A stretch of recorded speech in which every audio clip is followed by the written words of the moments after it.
Hi, my name's Scott Barnfield and I'm going to talk to you today about our Managed Learning Programme. The Managed Learning Programme is made up of a series of weeks which covers the basics of gas, all the fundamentals included in that, right the way through to the installation of full commercial appliances, covering all kinds of aspects such as flue gas analysis, carbon dioxide, carbon monoxide testing, the testing of canopies, ventilation, basically from start to finish. The technicians have full exposure to all of our equipment and all of our testing materials. After the training, the support doesn't finish there.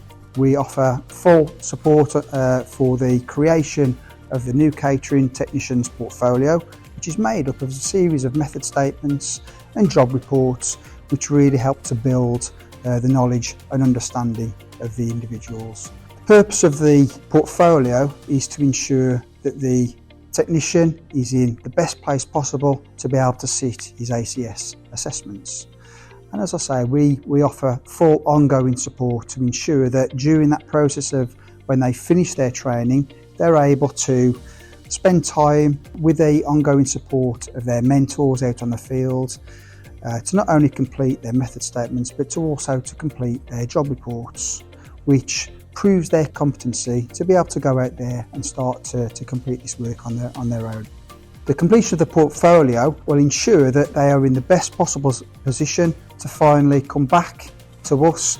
We'll spend some time reviewing their portfolio. They'll be able to complete their final summative assessments. They will then be ready to complete their ACS assessments. Once that's complete, they're off there into their big wide world on their own. Thank you for listening, and you'll find more information on our website.